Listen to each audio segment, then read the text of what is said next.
اعوذ باللہ من الشیطان الرجیم بسم اللہ الرحمن الرحیم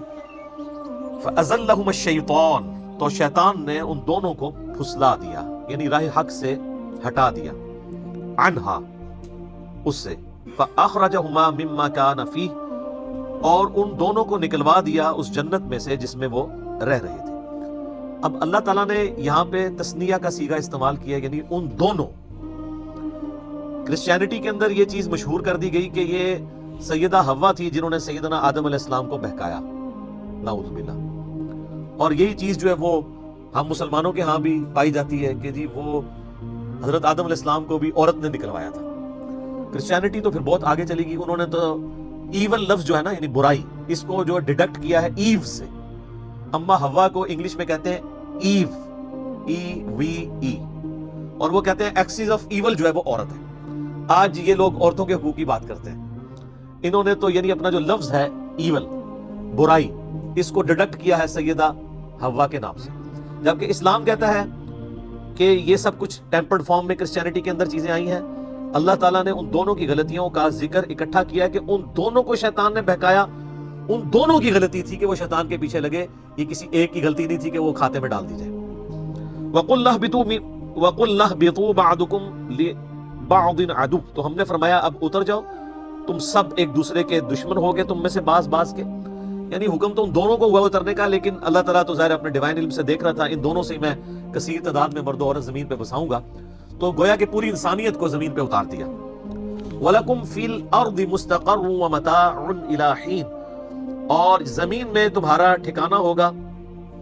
کچھ عرصے کے لیے، اور وہاں سے جو تم نے نفع حاصل کرنا ہے وہ کر لو، یعنی اللہ تعالیٰ ریسورسز بھی پرووائڈ کرے گا، لیکن دنیا کی زندگی تمہاری عارضی زندگی ہوگی، الٹیمیٹلی تمہیں لوٹ کے ہمارے پاس آنا ہے۔ اب جو حضرت آدم علیہ السلام نے غلطی کی اس کا ذکر آ رہا ہے کہ اس غلطی کی توبہ کیسے قبول ہوئی۔ فَتَلَقَّى آدَمُ مِن رَبِّهِ كَلِمَاتٍ فَتَابَ عَلَيْهِ تو آدم علیہ السلام نے اپنے رب سے چند کلمات سیکھ لیے جس کے سبب انہوں نے اللہ کی طرف توبہ کی، رجوع لے کر آئے، تو اللہ نے ان کی توبہ قبول کر لی۔ اِنَّهُ هُوَ التَّوَّابُ الرَّحِيمُ بے شک وہ توبہ قبول کرنے والا ہے اور رحم فرمانے والا ہے۔ اچھا، اللہ بھی توبہ کرنے والا ہے اور انسان بھی توبہ کرنے والا ہے۔ توبہ کا مطلب ہوتا ہے رجوع لانا۔ انسان جب گناہوں کے بعد اللہ کی طرف رجوع لے آئے تو یہ توبہ کہلاتی ہے،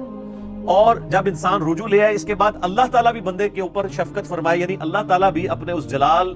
کے بعد بندے پر رحم فرمائے، تو اللہ بھی رجوع لا رہا ہوتا ہے۔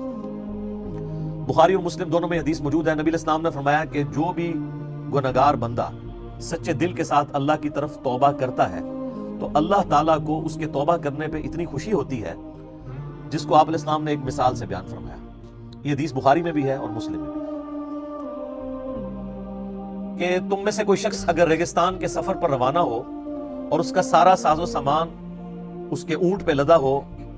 وہ کسی جگہ تھوڑی دیر کے لیے آرام کرے اور اس کا اونٹ وہاں سے غائب ہو جائے جب اس کی آنکھ لگے،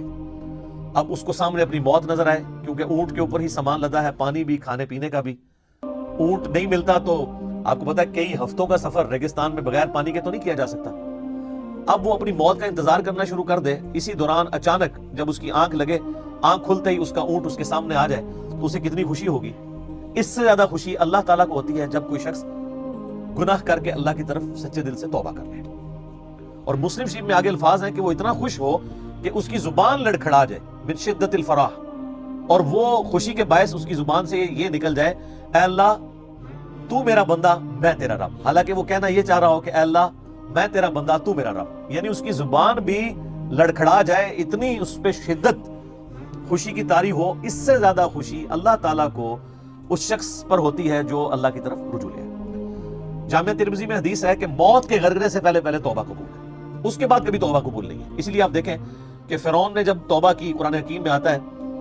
جب وہ ڈوبنے لگا تو اس نے کہا کہ میں بنی اسرائیل کے رب پہ، موسیٰ اور ہارون کے رب پہ ایمان لایا، تو اللہ تعالیٰ نے کیا فرمایا تھا؟ الآن، اب لے کے آیا توبہ،